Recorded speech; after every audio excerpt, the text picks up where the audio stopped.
warahmatullahi wabarakatuh, Bapak Ibu guru dimanapun Anda berada. Saya Edi Nurmansyah, calon guru penggerak Angkatan 11 dari Kabupaten Sekadau. Nah, video kali ini yang saya buat adalah video tentang hasil wawancara saya bersama 3 kepala sekolah di Kabupaten Sekadau.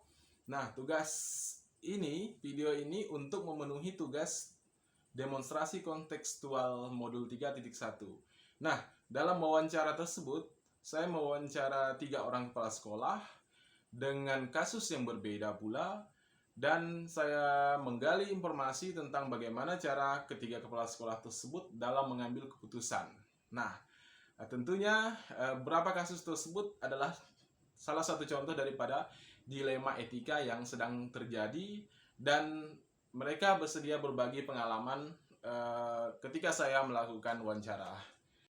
Oke, Bapak Ibu semua, wawancara saya pertama yaitu dengan Bapak Ander. Beliau adalah Kepala SMP Negeri 7 Sekadau Hulu. Nah, ketika saya bertanya tentang bagaimana pengalaman Bapak dalam mengambil kebijakan yang pernah Bapak lakukan selama ini. Nah, beliau bercerita ada salah satu peristiwa ketika beliau mengadakan rapat bersama komite sekolah, bersama orang tua siswa ya. Nah, jadi di dalam rapat itu ada salah satu keputusan bersama antara kepala sekolah bersama komite dan orang tua siswa, yaitu orang tua siswa bersepakat ya dari hasil rapat tersebut, yaitu bahwa orang tua siswa pada waktu tertentu sudah ditetapkan harinya, mereka akan melakukan kerja bakti bersama di lingkungan sekolah. Nah, jadi apa yang menyebabkan ada semacam sebuah dilema, yaitu ketika ada sebagian orang tua siswa yang mengatakan bahwa Bapak Ibu atau Bapak sekolah atau ketua komite pada waktu itu, mereka menyampaikan bahwa mereka tidak bisa hadir ikut bersama orang tua siswa yang lain oleh karena kesibukan dan lain-lain. Ada yang pergi entah dengan bermacam-macam alasan, mereka menyampaikan bahwa kami tidak pergi ikut kerja bakti, akan tetapi kami mengutuskan orang, atau kami membayar orang, atau kami mengganti uang, atau memberikan sumbangan. Nah, seperti itu. Nah, jadi ada orang tua yang lain, oke, siap bersedia. Nah, pada waktu itu Pak Ander, beliau mengatakan bahwa beliau ingin semua orang tua itu hadir, akan tetapi ada yang tidak bersedia. Nah, lalu apa keputusan yang beliau ambil? Singkatnya adalah bahwa beliau tetap memutuskan bahwa bisa atau tidak bisa, siapa yang tidak bisa yang hadir pada hari itu, tetap keputusan bersama mereka tetap mengadakan kerja bakti. Nah, masalah yang tidak hadir nanti mereka menyesuaikan.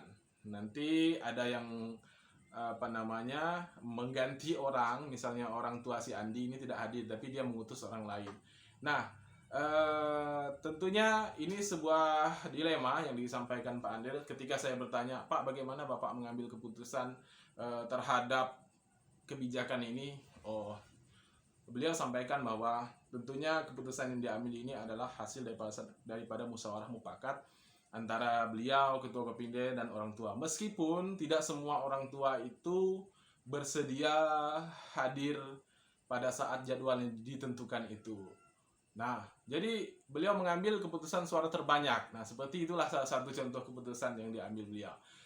Terkait pelanggaran hukum tidak ada di sini. Jelas ini hanya sebuah dilema saja, kata yang disampaikan oleh beliau. Nah, itu salah satu contoh kasus dari Pak Ander, Kepala SMP Negeri 7 Sekadau Hulu. Oke, Bapak Ibu semua, kasus yang kedua yaitu ketika saya mewawancarai Pak Janawi. Nah, beliau adalah Kepala SMP Negeri 3 Sekadau Hulu. Nah, beliau bercerita ya, ketika saya tanya salah satu peristiwa atau pengalaman Bapak dalam mengambil kebijakan yang yang membuat salah satu dilema etika atau bujukan moral. Nah, beliau bercerita pada waktu itu di sekolah beliau ada sebuah pembangunan atau akan melakukan rehab kelas. Nah, dari rencana tersebut beliau memutuskan untuk bekerja sama juga dengan komite sekolah. Pada waktu itu komitenya adalah Bang Jul sebutannya, yang beliau sampaikan kemarin. Nah, jadi memang sih pada dasarnya beberapa pertemuan dengan di dinas maupun dengan inspektorat, bahwa kita sebagai kepala sekolah, dari yang sampaikan beliau, bahwa kita tidak boleh mengambil pungutan-pungutan pada orang tua siswa. Nah, dalam hal ini tentunya nanti akan mengarah ke situ. Nah, jadi dari rapat itu, jadi ketua komite hadir, kemudian seluruh orang tua siswa, kemudian dewan guru juga hadir pada waktu itu. Nah, jadi beliau mencoba menginisiasi adanya keinginan untuk meminta bantuan dari orang tua siswa juga dalam hal rehab gedung itu aula untuk pertemuan.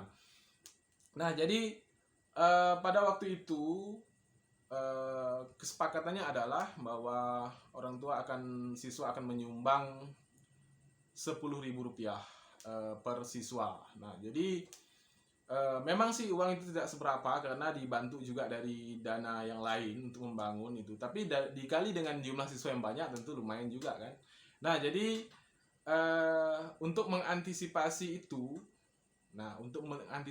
supaya tidak dikatakan pungli, bahwa pada waktu itu dibuatlah sebuah kesepakatan berita acara, bahwa di dalam berita acara tersebut orang tua bersedia itu memberikan bantuan. Nah, di situ bantuan bukan pungutan. Kalau pungutan nanti jadi pungli yang beliau sampaikan kemarin.